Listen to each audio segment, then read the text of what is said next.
Live and online, it's Sleepless with Steve and the Movie Book Club with your host, Steve Pulaski.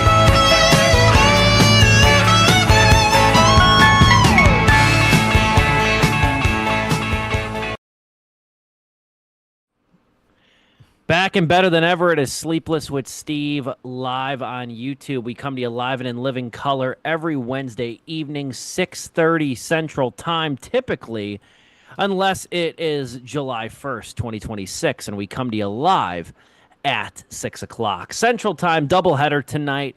Gonna knock out two important movies for the culture, two important movies for millennials in the back end, or in the front end of Gen Z, I should say, and two notable fifth installments. We've got Toy Story 5, we've got Jackass 5, formerly known as Jackass Best and Last. Words matter, and I will get to that when we talk Jackass Best and Last. Words matter. Words matter. I'm excited tonight. Gruesome Twosomes tackling these movies tonight. Got Dominic Guanzon hosting and contributing, pulling double duty. Joe Viso missed. I know he would contribute thoughtfully to both of these movies. But we are going to plow through. We're going to try to tackle Toy Story 5 before the Zoom-sponsored intermission, and then afterwards tackle Jackass Best and Last. First things first, though, Dom, how you doing today? I am doing A-okay. It's just getting busy. It's hot girl summer. Emphasis on the freaking hot. I think we're in a heat dome. I learned that term again. I think I learned it every couple years, but either way. Yeah. Oh, it's going to linger. It's going to linger. It's going to linger, and it sucks, and this is just how we live.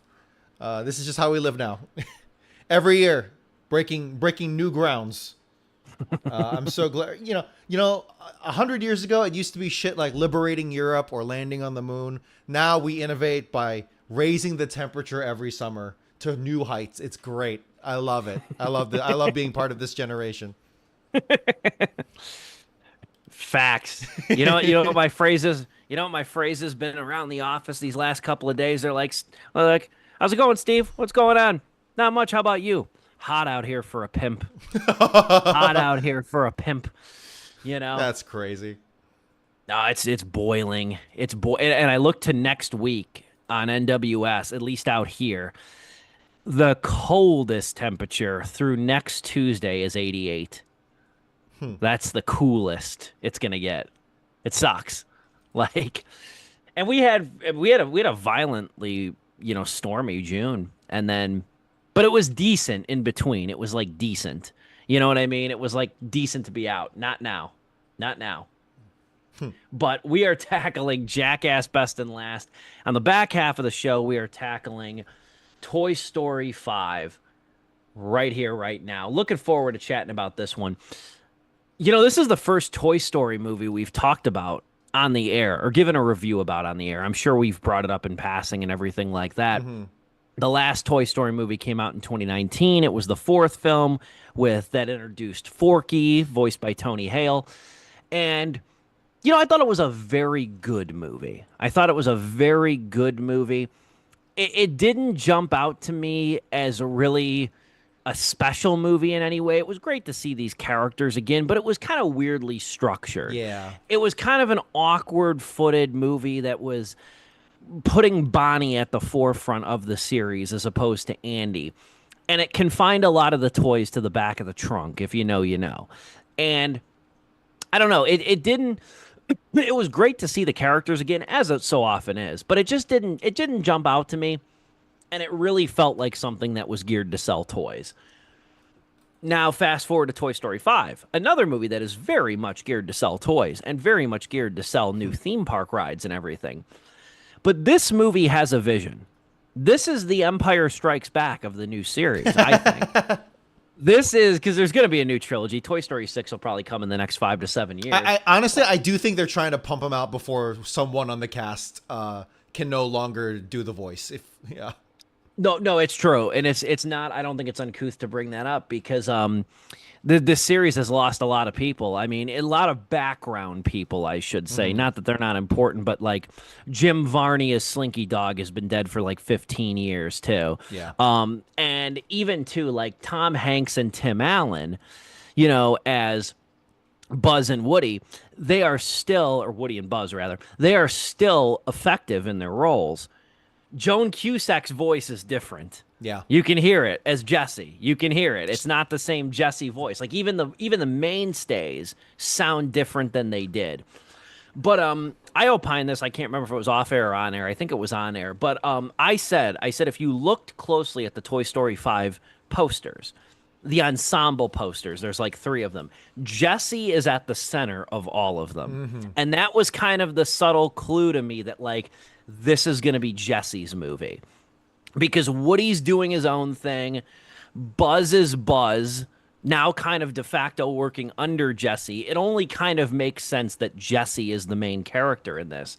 And it's Jesse and Bullseye. And to kind of really give a very threadbare description of the plot, it takes place 2 years, I think, after the 4th movie. Jesse and Bullseye and the whole crew, Buzz and everybody, they live with Bonnie. Bonnie's having a hard time making friends. She's 8 years old, I believe. And her parents buy her a tablet named LilyPad. And essentially, the tablet is engineered to make Bonnie's life easier and connect her with people and kids her own age. I don't know about giving a kid an 8-year-old a tablet. That's just me. I'm not a parent. But anyway, basically the toys are coming to grips with the fact that this tablet technology has infiltrated their space. They see it in the community too. Kids are spending more time, all their time, on electronics. The toys are left to kind of rot in the backyard, on the floor, and things like that. One thing leads to another, and Jesse and Bullseye wind up going back to an old ranch that was where Jesse's first human lived, because Andy was her second human. And this is where Jesse's first human lived. She doesn't live there anymore, but this is the same stomping grounds that Jesse was first introduced to. And it's all about getting back to Bonnie, and she has to work with these like outdated technological toys to get back to Bonnie. I bought into this premise from the trailer, and I don't watch trailers much, but the trailer sold me on the premise, and I was locked in 15 minutes to this. I think it's a great plot. I love that it focuses on Jesse and Bullseye. Reminder, Bullseye can't talk either. He's the only toy, I think, of the group that doesn't speak. And I found so much of this movie very beautiful. Not flawless, but I found so much of it beautiful. This is a movie that does the hard stuff well, particularly the emotional stuff. Yeah, 100%. It's more focused, and for me, I think it resonates more. Even just the topic, it sounds like almost like a gimmick. The antagonist here, but really it isn't. It's a timeless thing. It's an eternal thing that parents will, as until the nuclear apocalypse EMPs every device on Earth. Parents will just have to deal with devices and iPads and iPhones and tablets and smartphones, etc. And just melting the brain and sucking away the attention spans of their children. And we are the last. You and I, Steve, we're the last generation to remember, a time where before that became the norm. Now kids are just born with it. And I'm not saying that in anger. I'm saying that I'm lamenting that. I feel bad for this new generation that had to, deal with this had to deal with the internet and social media at a young age. So I think this, even though it doesn't go 100% into that, actually, you know what? I take it back. I think it does. I think this movie does go pretty much all in on that concept. And it doesn't need to go exactly into like social media companies or anything, but just the bare bones concept of, hey, I'm online and I did something embarrassing. And as a literal like 12-year-old, 8-year-old, I forget the age, right? That's like the worst thing that's ever happened to me personally, right? That is like literally, that is the world coming down on you. And I think that is a beautiful subject for this movie to tackle, and I think absolutely nailed. So its emotional focus is very centered. It's got a mission, and what it does with this large cast of characters, I think it did it as efficiently as it absolutely could have, because it had to. I think if you were to script doctor this, or not script doctor, but rather like, really, really go for maximum efficiency, I don't know if Woody would be here as a character at all. But I understand that from a studio standpoint, they need Woody in the movie. Sure, whatever. I think if someone had the balls to say no, but save a couple $1 million on that script. But I very much thoroughly enjoyed Toy Story 5. Toy Story 4, beautifully shot, which is weird to say for an animated movie, but they were actually doing like some like almost as if they were filming this on a set kind of shit. If you look at the behind the scenes of how they do that, and I think that was really cool. But for me, Toy Story 5, really, really enjoyed this. Yeah, I agree with a lot of what you said there too. There's a few new characters too. There's a few new characters in this, and I gotta be honest. Post 3, Post 3. So this is the new trilogy. Conan O'Brien's Smarty Pants. Oh man, was a very well written character and a dangerous character. I want to throw that in there too. Essentially, what he is he is like an early. You can tell he's like an early 2010s, late aughts potty training toy. Maybe that's even maybe a little bit too early because the kid he belongs to is I think like 9 or 10. So it probably been about 8 years. So like early 2010s. This is a character. Again, he's a potty training toy and he talks. And he is part of the same company that produced LilyPad that Bonnie now owns, the tablet. And there's the real subtlety, the real subtle genius of this is like how Smarty Pants technology is antiquated compared to LilyPad tablet technology. So like when he's uploading something, it's funny to even think he would have the capability of having like Wi-Fi connection or being able to upload anything, but bear with it. Like there's that angle to it. And man, again, he's a toilet training device. And I laughed at damn near every one of his puns. They're not overtly crude. They're not fart related. They're just very clever. One of my favorites, too. I will say it. I won't give the context, but it's when he's one particular human is sucking up to him and saying, or one particular toy is sucking up to him and saying how great he is and how she didn't believe in him. And he says, "Sweetheart, don't dump what you can't flush." Like, that's clever. That's really clever material. And Conan is the perfect voice for him. We talked during our Oscar post show about how like Conan was a really, I could see why if it was rumored to be true, Conan has a lifetime contract to host the Oscars if you wanted to. Conan sells this character so beautifully. I still think, I know he's ubiquitous and I know he's one of the probably the most lucrative comedians of the modern day. I still find he's underrated, especially with roles like this. I love the Smarty Pants character. I thought he was brilliant. Yeah. It was, for me, the layer of, hey, not all devices, like in the world of electronic devices, they also have their own, culture and hierarchy, and maybe not hierarchy, but rather like, culture, back and forth between the newer, flashy stuff and then the more tactile stuff that we grew up with. Anything that required a battery of some kind. I'm going through the franchise. Well, he's kind of like the leapfrog of our generation. If you remember Leapfrog and shit like that. Yeah, I had a Pico, Sega Pico. If you remember that was a fun little video game. Video game for literal like single digit children. But for me, what impressed me the most was how they managed to get through so many story beats and really cram in as many characters as they could in the most efficiently, like, hey, this is the one line, like, this is like the 2 lines you get, bro. Make them count. And they made them count as best as they could, right? I was thoroughly impressed by it.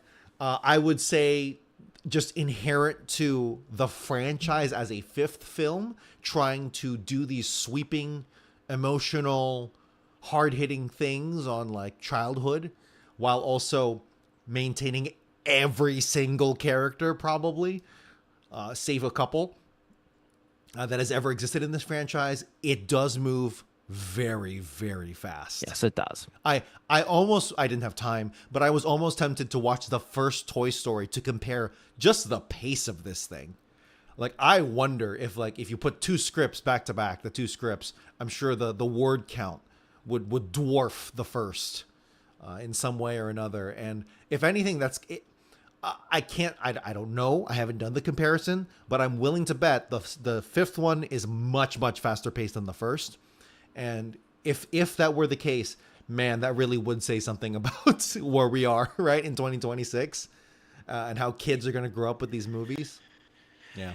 Yeah, and it's one of those complaints, and I did write about it in my review, but like, I feel like I've been bitching about it for the last 10 years that animated movies just move too fast. Mm-hmm. And I think it's just me. I think it's a sign of like the competition. I think animators and writers are cognizant. I know for a fact Netflix writers are cognizant of this. This is something that leaked out of Netflix a while ago, that like you have to write your scripts as if your audience is on their phone while watching it. That sucks, man. But it's a fact, and it sucks. Don't get me wrong, it sucks, and it's kind of a telling statement to where we are. I'm guilty of it too, just casual viewing at home and stuff, not in the theater really.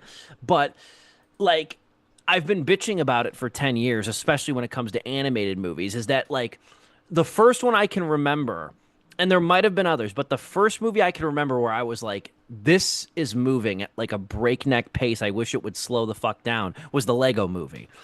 And Phil Lord and Chris Miller, their subsequent movies, whether it's Mitchell's versus the Machines, which I know they just produced, but Spider-Verse, it's the same kind of recurring problem. And I almost feel like Pete Repeat bringing it up, but it is kind of a consistent thing where it's like, if it would just slow down a tick, you could appreciate sort of like the Rube Goldbergian progression. The scene I love the most, it happens too quickly. I criticize it for that. The scene I love is when Woody and Buzz are harnessing Lily Pad's powers against herself in order to get Jessie and Bullseye back with her family. It involves a printer.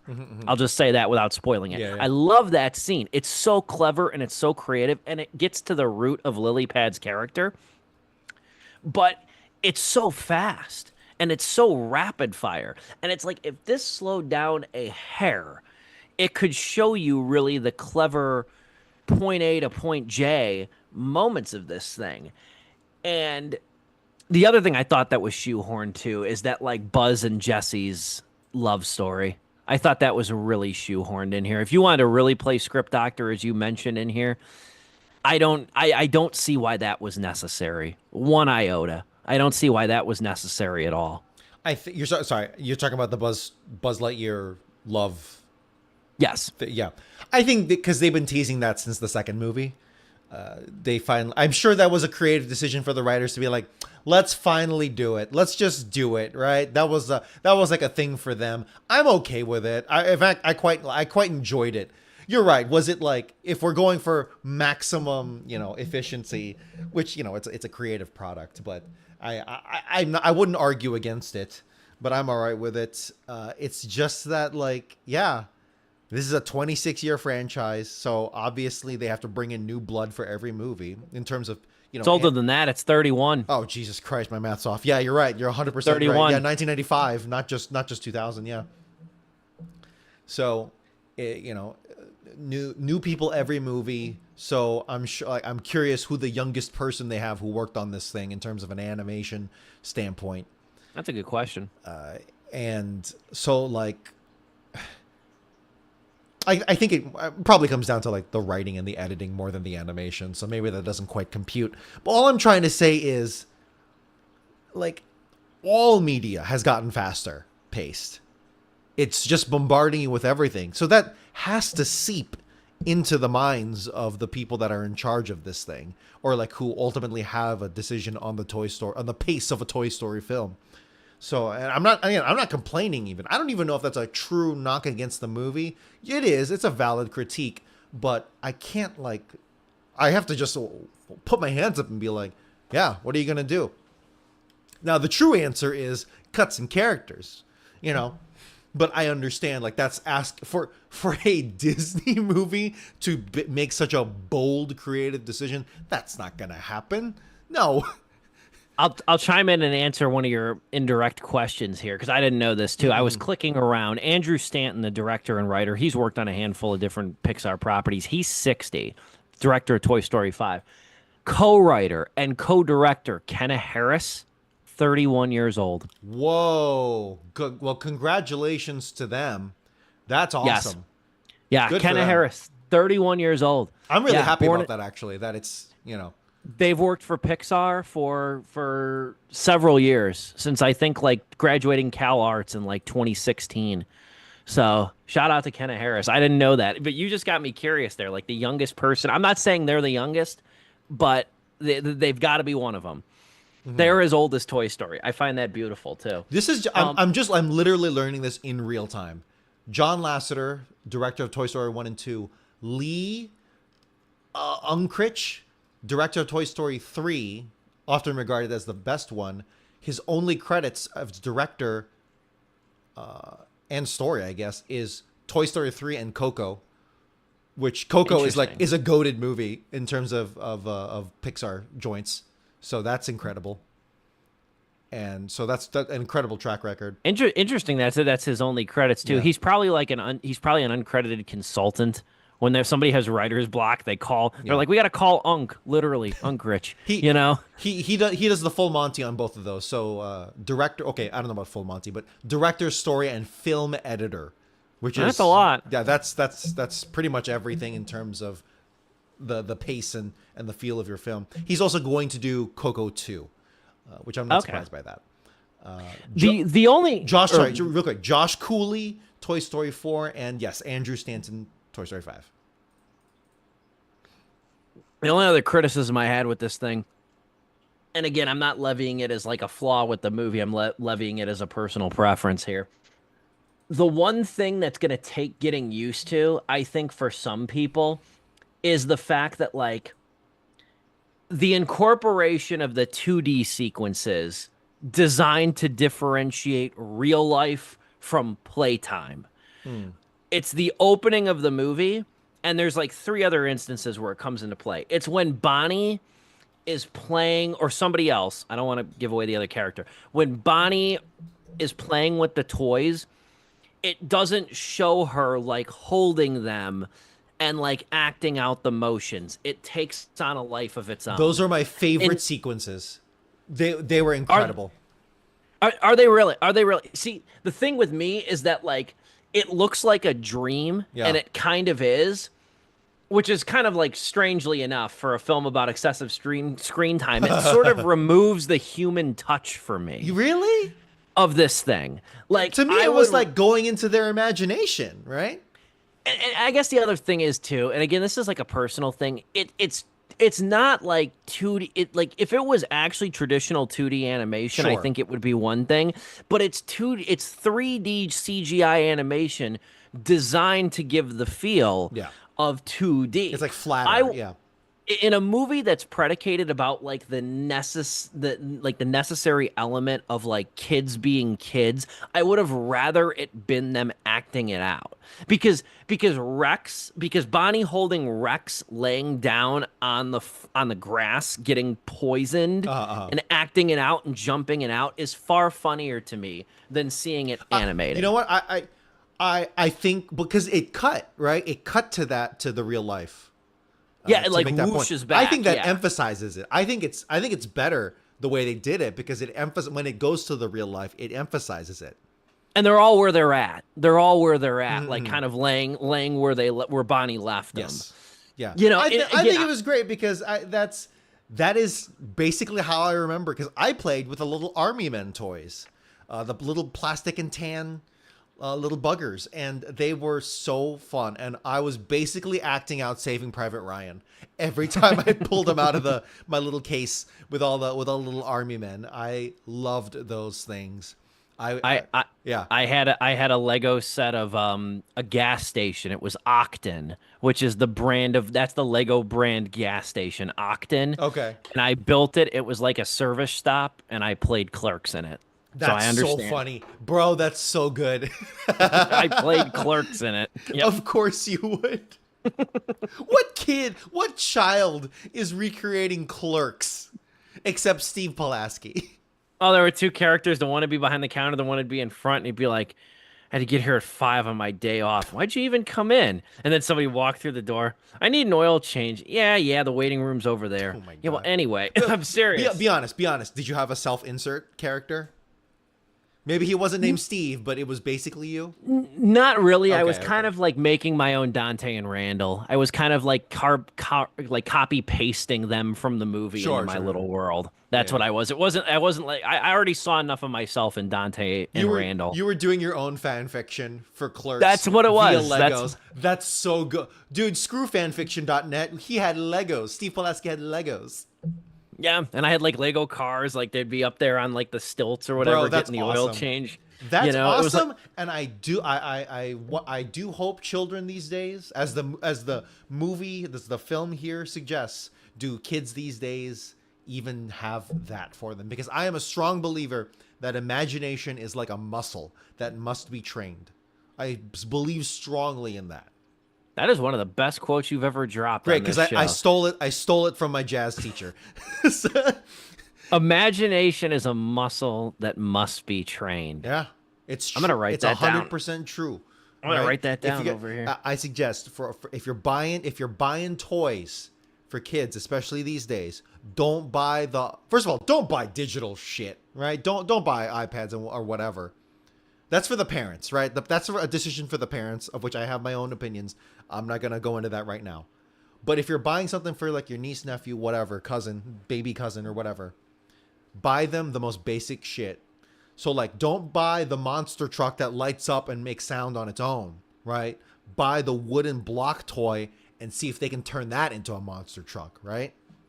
You know, stuff like that. Don't make it shitty quality, but get them something that's more of a canvas, a blank slate for them. I don't know if that's Get like them a set of Lincoln Logs and let them entertain themselves. No, legit. Like I played with the Army Man. I was using Lincoln Logs and Jenga blocks as cover.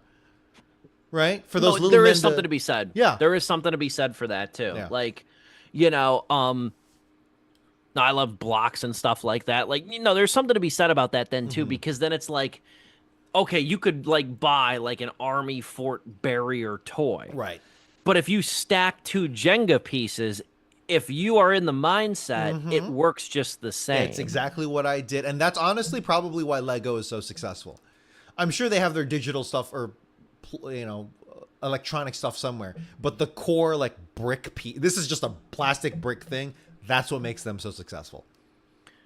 To pivot back to Toy Story 5, it was a great aside right there. I will say the last major point I want to make before closing thoughts is that there's a great Toy Story 4. My only criticism was for it. Like, Forky was an amusing character. I didn't get like the emotional connection that I had from 1, 2, and 3. And when I saw 4, I was just thinking, am I getting older? This is a new audience's property now, or this is a new audience's movie now. This movie nails. There's one scene that if you were to, it would be a great exercise. Rank the 10 best scenes of the Toy Story franchise. I'm not saying it should be 2. I'm not saying it should be 8. I'm saying it should be on the list. And it's hard to mention it without spoilers. I've been tap dancing it around with people that haven't seen it. It's the scene with Jesse by the tire swing. Yeah. It is the scene with Jesse by the tire swing. In the present day or the flashback? In the present day. That's when I cried. I cried. Yes, I cried indeed. there. Same And here. you know what's so funny is that I'm 32 now. I don't know if I would have cried when I was younger. I think Same. Yeah. Right? And I think it's just something about that legacy that because it's a passage of time, right? I mean, a lot of these movies it dwells on that. But this was like a whole life that Jesse had to move on from, and seeing it all come back. I knew they were going to, based on the opening scene being the flashback. But the way they did it and how they hit it, that is the shit you pay to see for a Pixar movie, for a Toy Story movie. and I that is what completely makes agree. it a cut above. Should we just pivot? We should just pivot to the closing remarks, unless you had something. Or you Sure, finish that's your thought. legacy. Did you want to No, finish your that's thought? Yeah, no, that's I'm just saying that's legacy. yeah. That's franchise legacy. Like that's one for the parents. Mm-hmm. Like I'm not sure if under 15 is going to really get that, like they might appreciate it, but like for those of us who grew up with this franchise and see that legacy and especially it comes at the lowest point of Jesse's life. Like for that moment to take shape like it does, phenomenally handled. And Like for this franchise to be able to do that 31 years later yes. is always incredible to see something like. I do look, we decry franchises all the time, and that's often because it's deserved because they're handled shittily. But when they are able to nail it, like that's beautiful to see. It's like seeing a legacy in real life, you know. So We can pivot to closing thoughts here. My last 2 points, star rating. Number one, this movie's not a total cry fest. There's a toy that's literally going to jump out of a tree and Woody has to save him. Laughed my ass off at that scene. I have no shame. Laughed my ass off at that scene. What Woody's job is now in this movie is absolutely hilarious. Is absolutely hilarious, believably hilarious in this world. Number two, been playing it on the radio now for the last 3 weeks. Fucking great Taylor Swift song. And I'm not a huge Taylor Swift fan in general. I like a handful of her songs. That credits song, I Knew It, I Knew You, the original song. Did you stay and watch the credits? I did, yes, because it was kind of an epilogue for the. It was. Yeah. It's an epilogue. Yeah. In that 2D animation that I railed against earlier. But I Knew It, I Knew You's got to be one of her best songs, at least since she did the song for Where the Crawdads Sing, Carolina.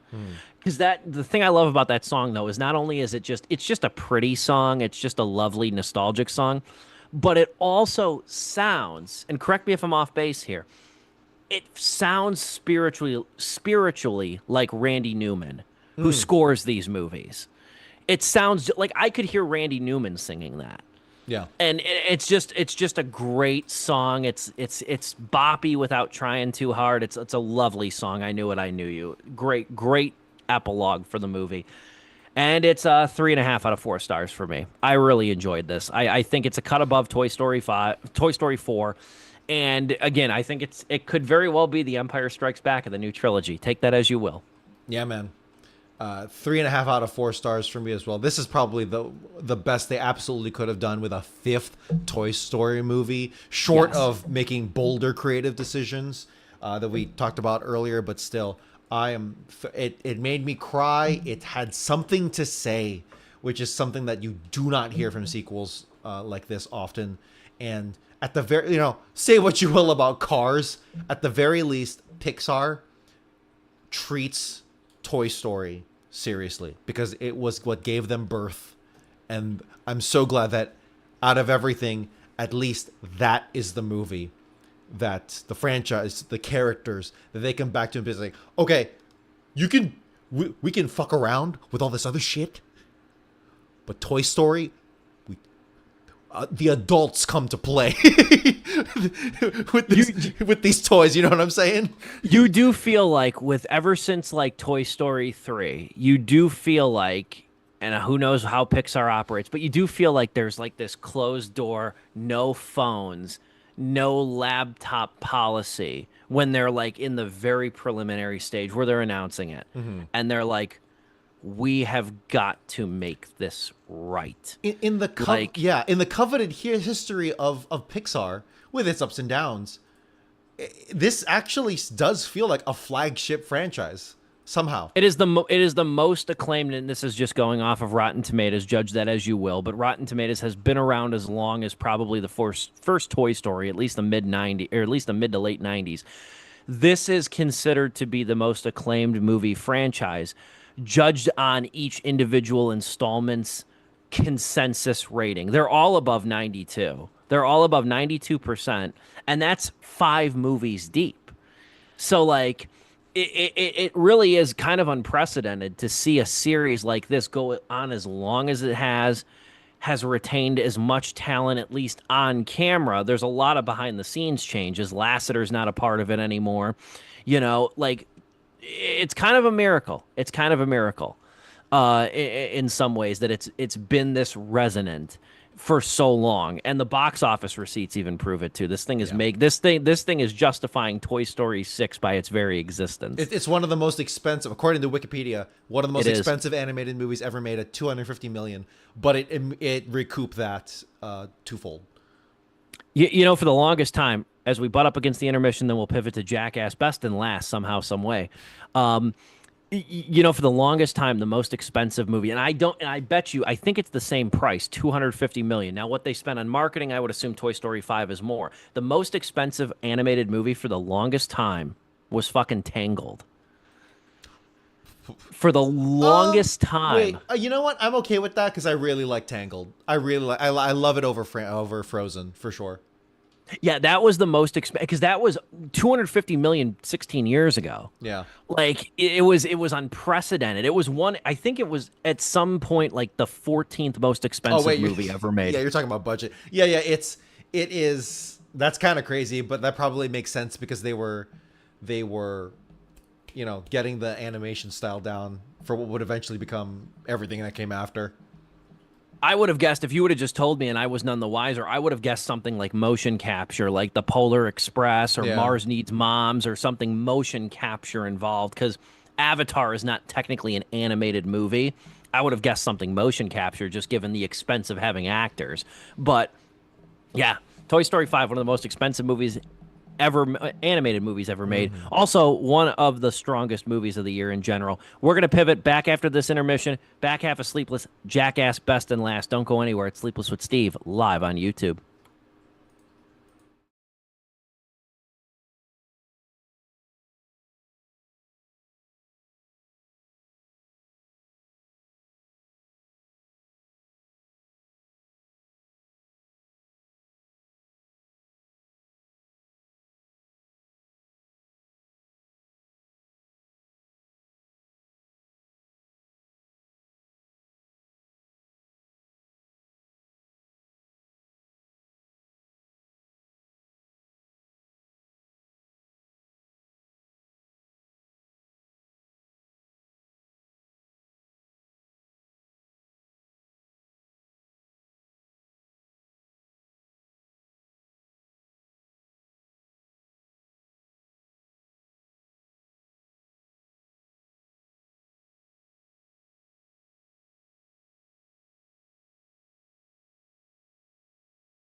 Back and better than ever after our Zoom-sponsored intermission. It is Sleepless with Steve live on YouTube. We are talking Jackass Best and Last after we put a pin in Toy Story 5.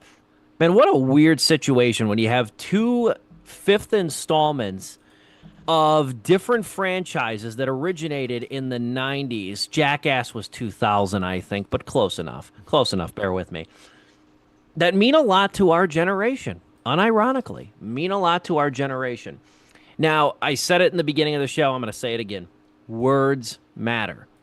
This is Jackass Best and Last. This is not Jackass Best for Last. This is a movie that is, I would say, and Dom, you can refute me if you thought differently. I thought damn near an equal-handed display of the best. Stunts from the TV show, stunts from the previous movies, and definitely, especially during the end credits, different camera angles of familiar stunts. That's the best portion. The last portion are the last stunts that at least the original cast is going to conduct. The original cast: Johnny Knoxville, Steve-O, Chris Pontius, Dave England, Wee Man, Preston Lacey, Danger Aaron. I believe that I got everybody there. Bam Margera and Ryan Dunn are in archival footage, and there is also one stunt from Jackass Forever, the last movie that features a particular bit with Bam Margera that was not seen in Forever. That is the Silence of the Lambs bit. I hope I got that disclaimer correct. Yes. I'm kind of an understudy, if you can't tell. But I think this is a pretty good the movie's 92 minutes. I think it's a pretty good 50-50 split of being a clip show, if you want to call it that, of previous material and new material. I think honestly, I think it's tactical, like downright tactical in the way that they use the best clips, the old clips. Because, yeah, I was fearful that this was just going to turn into a clip show at the expense of the final product. And I didn't feel that way. I really didn't. As someone who has, which is everyone has basically every stunt from Jackass available at their fingertips as a 3-minute clip on YouTube, right? Even from Forever, more or less.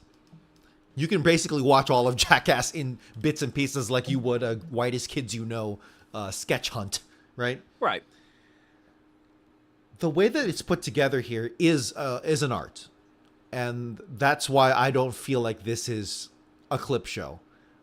And I know clip show is often used as a derogatory term. You could use that as a positive term. It's like, no, there's a fine art to the clip show. And I do agree with that. I can see that argument. For sure. Here, as someone who is a fan of Jackass, isn't the biggest fan. I still haven't watched some of those CKY independent stuff. I haven't watched Wild Boys. I haven't watched Steve-O's early stuff or heard Steve-O's rap album, right? I'm not the deepest fan, but I have seen every movie. I haven't seen 4.5, but I have seen the other 0.5s, and Jackass is close to my heart. It is Jackass. Let me say this. Put this on the list of Dom sayings.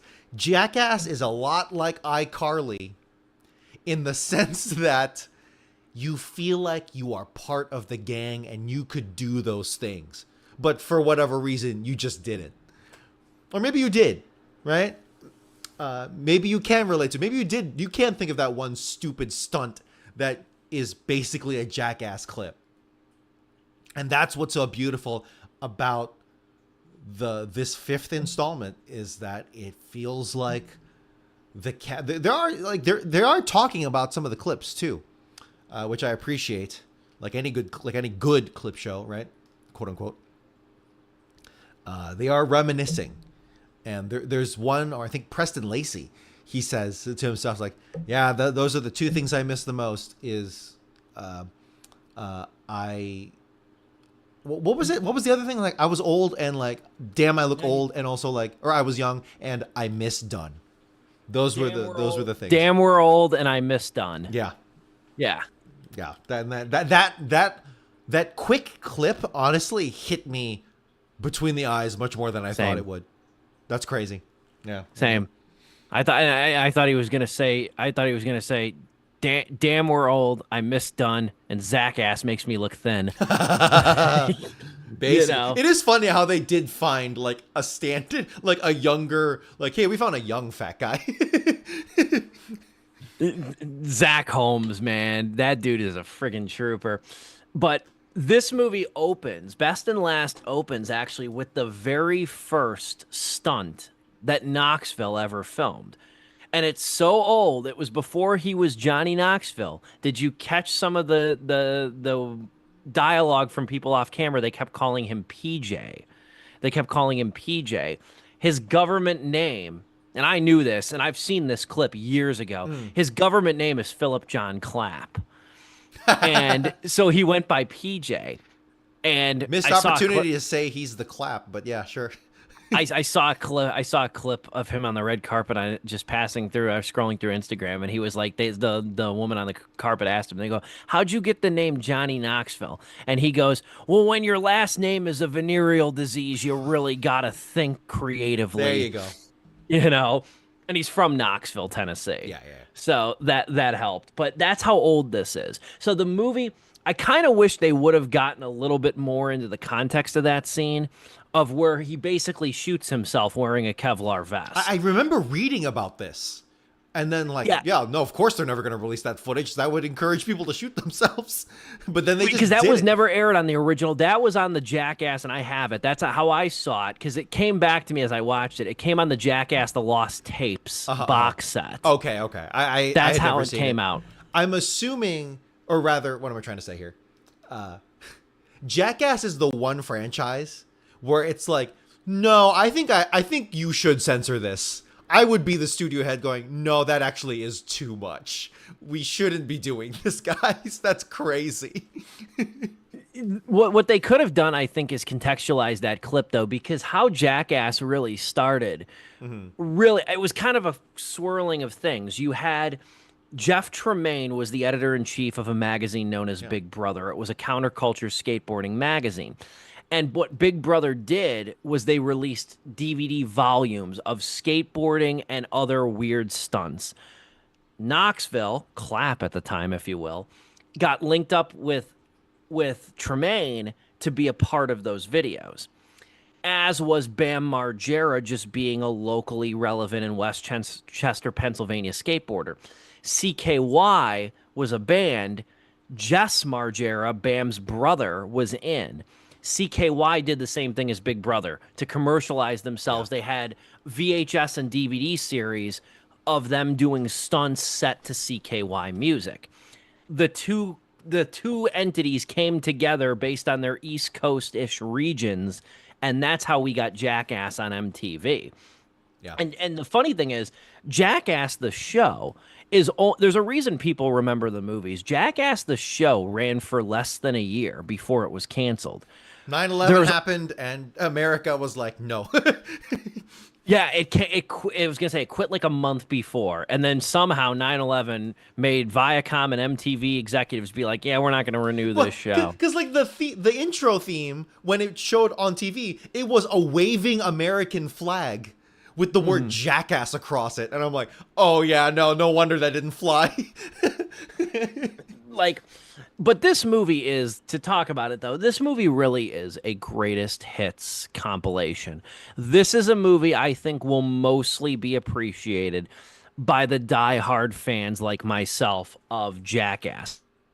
The funny thing is the new stunts in this movie. Great opening scene. I'm not going to ruin it.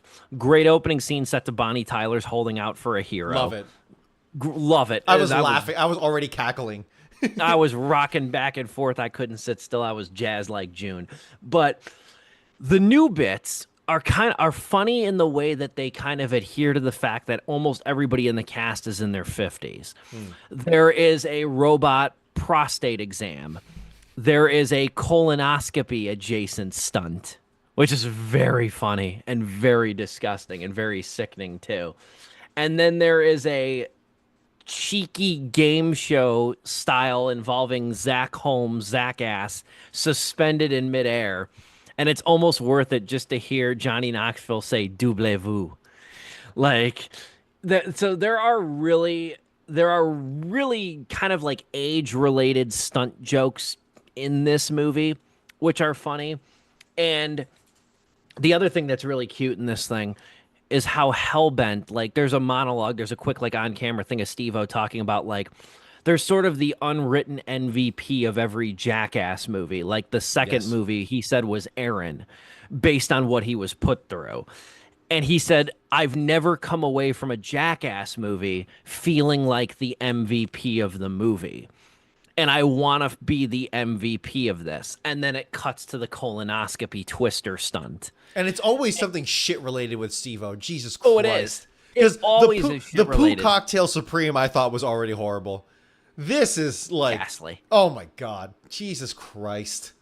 You know, I'm still laughing because, and this is why Knoxville, I don't think the series would have gone as far without somebody without Knoxville's charisma, Right. And Knoxville's host abilities. The way Knoxville says, like during the colonoscopy stunt, 5 pink. It's gonna be 5 brown in a minute. They start making up shit so that they can be in the worst possible position. Oh yeah. The way Rachel Wolfson fucking books it when they come out of the set just shitting themselves. Jesus Christ. Now, unfortunate is the fact too, and I had this complaint in the 4th movie, and I'm not levying it. I feel like she's taking offense to it on Twitter. Rachel Wolfson doesn't do shit. Yeah. Again. No, but here's the thing. There are clips in the credits where she is doing stuff in the same scenes. Yes. So it's clearly not her fault. I mean, fault, whatever. Something No. had to have happened here in editing or... Look.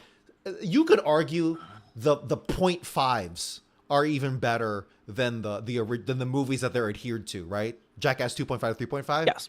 I have not watched 4.5. Was there more Wolfson in 4.5?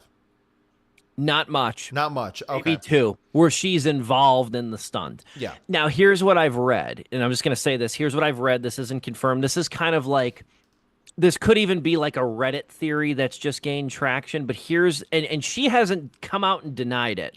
She's playing more defensive on Twitter when people are like, she's like, I don't love this, but I kind of like what she's saying. Like, people are saying, like, Rachel doesn't do shit in the new Jackass movie. She, like, quote tweets him and says, sorry, I didn't die. Yeah, come Like, on. Yeah, come on. you That's know, the thing like- about this movie is that it's so special in the sense that, like, yeah, what more can you ask of these motherfuckers? But she doesn't. But she's not involved in any stunt outside of the opening scene. Right, and right. what I've read is, and this calls into question another can of worms. But what I've read is because she's clearly done stuff, like performed, but it doesn't make the final cut of the movie.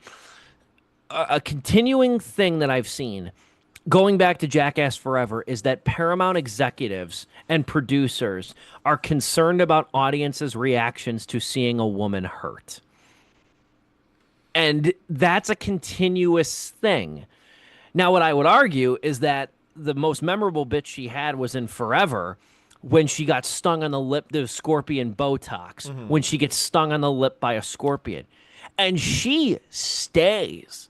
Yeah. Like, she gets stung and, like, flinches a little bit. Like, she's tough. And she took the shock device to the tongue in the 4th movie, too. Yeah. She's a tough She's tough. Like, it's just weird. My whole thing is Paramount still has creative control over this franchise. Then if that is the case, assuming that's the case, why'd you have him hire her in the fucking first place? It's like that scene in Deadpool, the first Deadpool movie, where he's like killing a bunch of goons, henchmen, and one of them is a woman, just happens to be a woman, and he's like, what do I do? Is it sexist to shoot you? Is it sexist to not shoot you? And it's like, yeah, what the heck? So, I mean, I feel bad for her because it sucks that default just being a woman, she's automatically thrust into this dumbass controversy, which may not be just warranted by the Twitter users. It's also like an above thing too. I'm sure. I think I've read that she's totally cool with being on set and everyone likes her. So it's like nothing's weird going on. So I'm happy to hear that.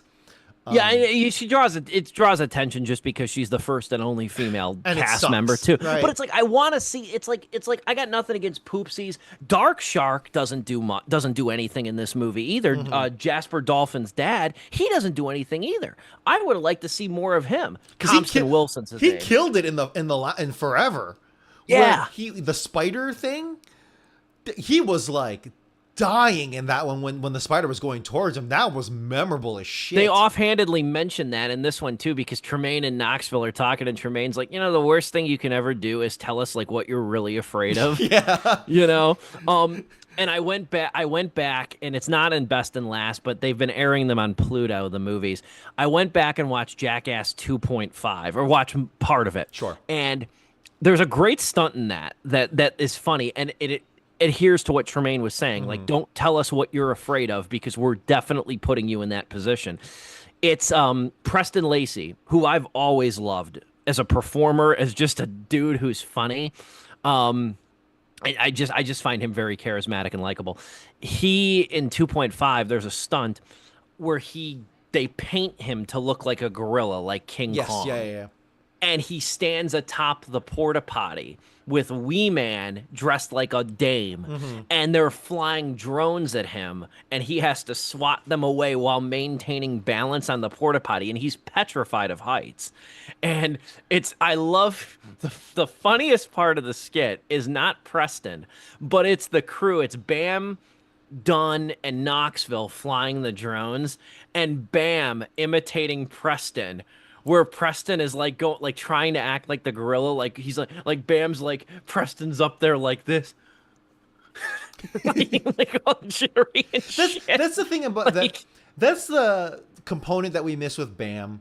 The thing with Bam, I've been reading stuff where it's like, yeah, Bam took all the hits like the rest of them.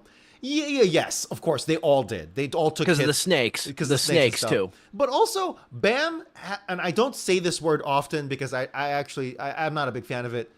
I think it's warranted here though. Bam is a little bitch boy, right? He plays into. I'm not even like ragging on him now. I'm saying like he plays into that as throughout the whole series.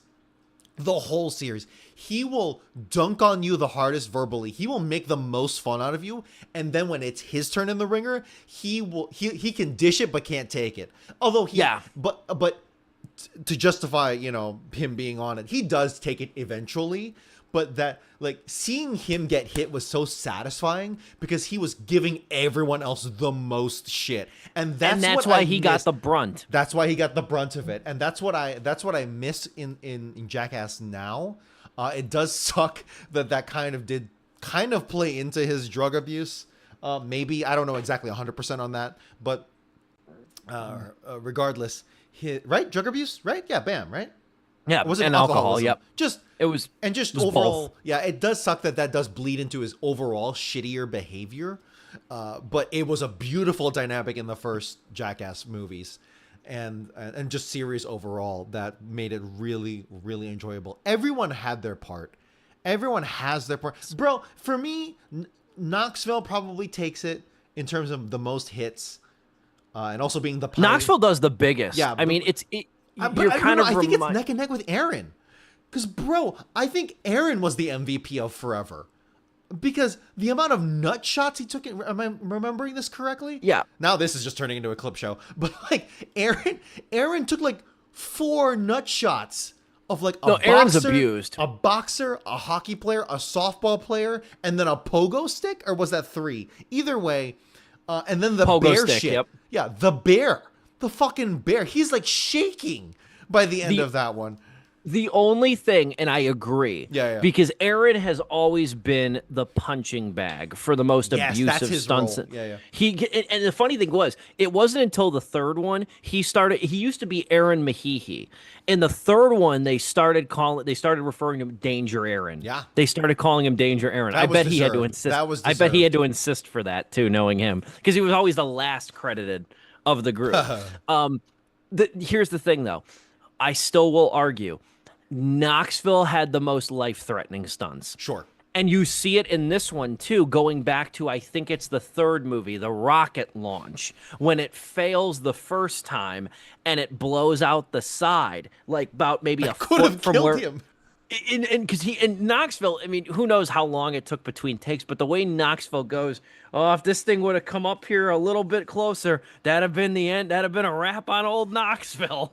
And he still goes back and does it. Knoxville, even at his age with the fucking bull, in this one. Does it twice. And I like Because what he didn't like the hit.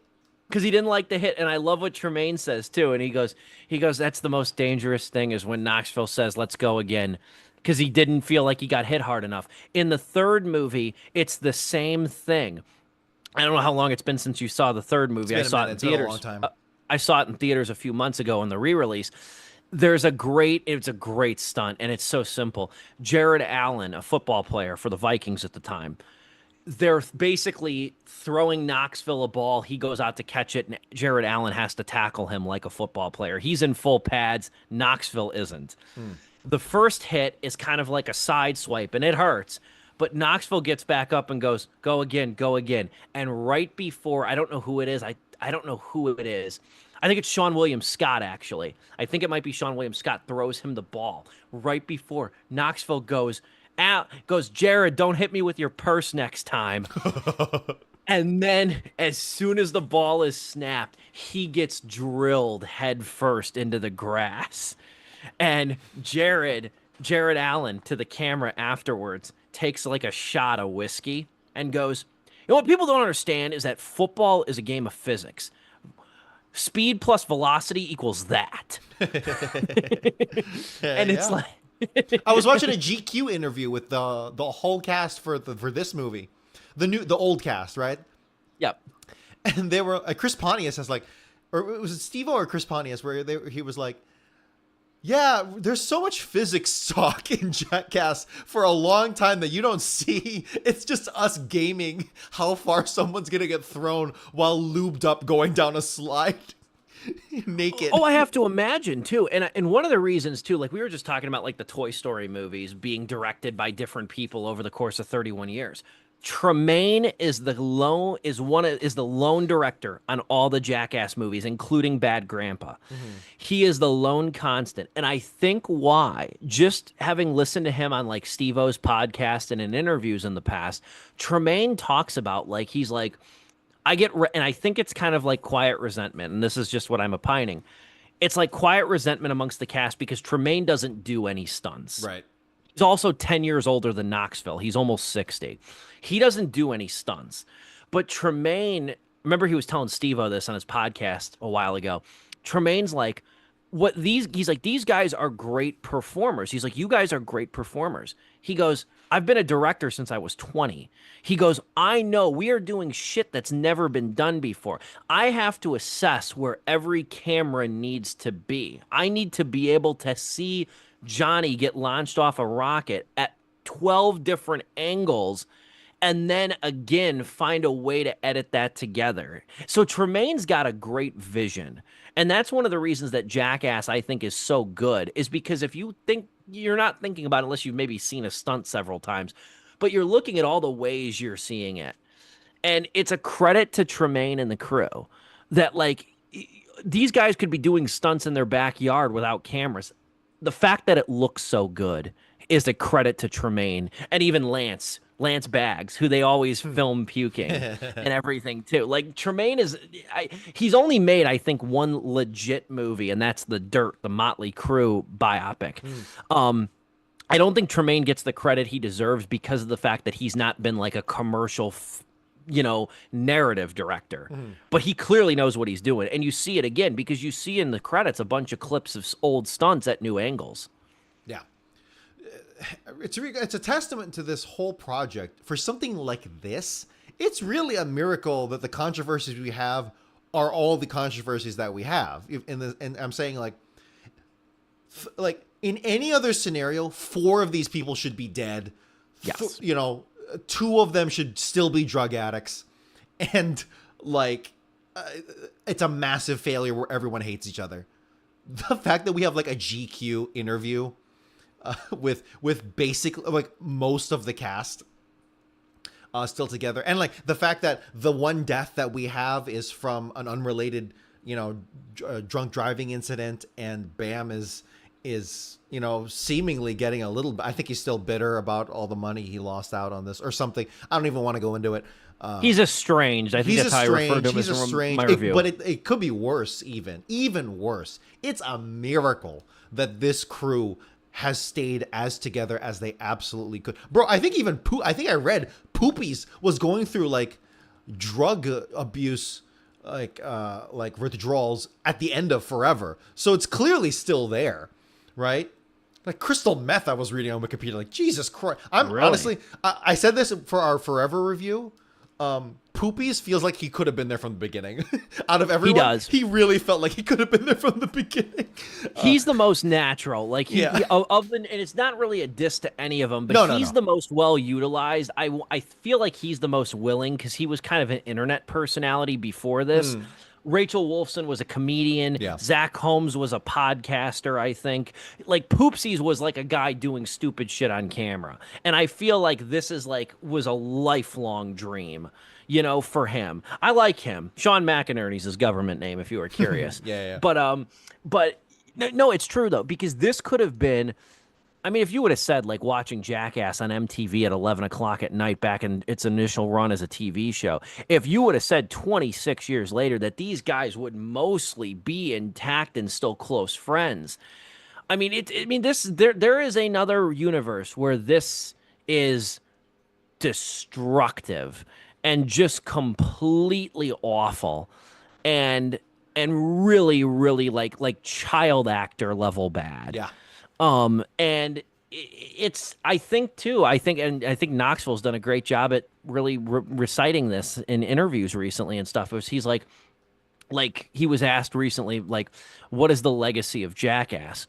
And Knoxville says, it's not for me to decide. He said, but I hope people realize that it's about friends and friendship and bonding, being inclusive, and just letting people be who they want to be and laughing our asses off the whole time. And that's really, I mean, what a great legacy. Like this is going to be an endearing thing. And you could tell It's it kills wholesome. Knoxville. It kills Knoxville a couple points in this movie that like, this is going to be the end of it for them, for the original cast. Yeah, he straight up says like, yeah, I'm sad. Like, how do you feel? This is your last day of filming. It's sad. And, I feel, that a lot has passed time has passed by. This is wholesome. This last movie is just wholesome. Well, it's a lot of other things, but it is at the end of the day wholesome. And Forever was that too, because they were, picking up on the legacy, threads. I thought Forever was the last of it. I really did. I treated it like it was. I mean, hell, It was a crossroads. It was a crossroads. It was It's 11. like, It was 11 years between 3 and Forever. at any point in time, they could have made that. I think Knoxville was saying like, yeah, 3 is going to be our last one. And the fact that we get 2 more movies out of it is a miracle in and of itself that I'm really happy for. Some of the fans I've noticed online were like, oh yeah, this can keep going with the new cast.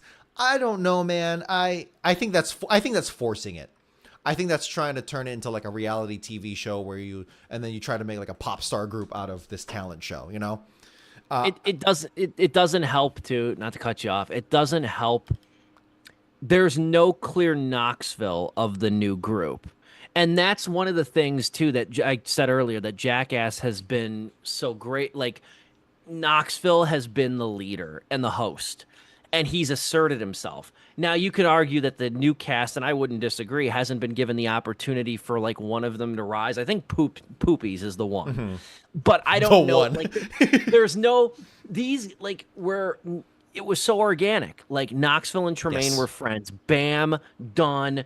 Even going back to Deco, Brandon DiCamillo, Rake Yan, they were all friends. Preston Lacey was like he was like a trucker for someone's wife's like textile. I just read this, and it's like the most random acquaintance ever. And he eventually started just pitching stunts. So then he got included as a writer, and then Knoxville just said, "Hey, what if you just started doing the stunts?" And then now he's a core group. He's part of the core group. That's crazy. Right? You can't. I don't lament that this new cast is like not a new generation of. I mean, they are, but they're not gonna like take the reins, right? But they were assembled. They weren't. Exactly. They weren't galvanized. You can't fault them for that, right? It's lightning in a bottle that is 31 years strong, or whatever, however many years strong, decades strong. 26. Yeah. Okay, so Toy Story is still longer, but but yeah, I'm okay with it. Let's just celebrate that this ended like it did. as beautiful as it did, with as minimized controversy and deaths. Like, bro, Knoxville could have died at any one of these movies. Let's be thankful he didn't. Yeah, I think going like really, and it's hard to talk about a Jackass movie without like talking externally and everything.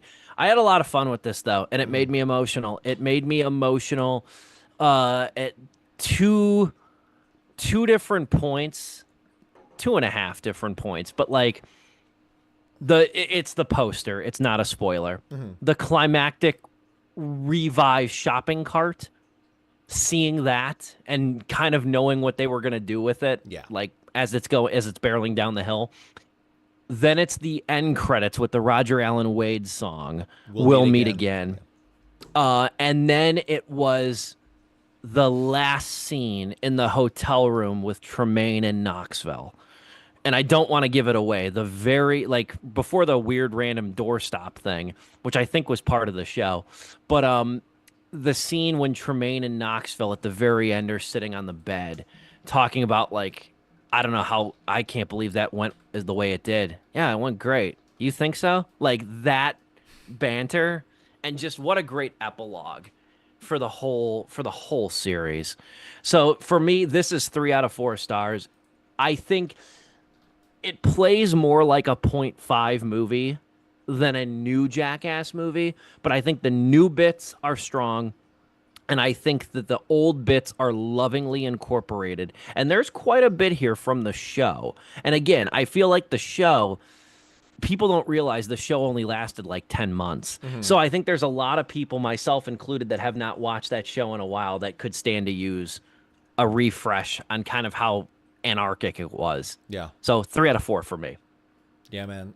For me, 3.5 out of 4 stars, just because the extra half is just me going, man, they wrapped it up without anyone else dying. That's great.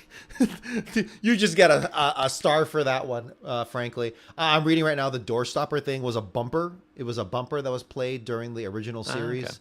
Okay. So I figured it was like a deep cut like that or something. I kind of figured too. Yeah. Like, you know, but man, what a great sayonara too. Excellent incorporation. It was my last song that I played on WONC. What a great incorporation of Frank Sinatra's "My Way." Yeah. Like I never get tired of that song. I don't care how overplayed, quote unquote, it is. It is overplayed, but more than any other creative work, it absolutely works with Jackass. Yes. 100%. Because what else? Many people have been inspired by Jackass, and they've incorporated that into their own work. My favorite is Mega 64. I don't think I've talked about him. You've talked about him. Joe knows more about him because he watched him along with me. And they don't do like stunts specifically to hurt themselves, but it's that same vibe of friends hanging out, doing, you know, home style footage, guerrilla, you know, filming, independent filmmaker stuff, and then it catches fire in its own beautiful way. I appreciate that so much with what Jackass has done with that, and I can't think of anyone else that has captured that kind of home-brewed magic that Jackass has done on a mainstream level. It's difficult for me to do. For me to think about that, except maybe a YouTube series that inherently will have been inspired by Jackass. It was a product of its time, and now it lasts for all time. 20 plus years later, it's oh god, we're here, and we're finally here, and I'm so glad they ended on a high note. Yeah, it's weird. It's weird to talk about how emotional this thing made me, but it's like, man, I like. You know, Jackass has been a part of my life since I was like 8 years old, about when the first movie came out.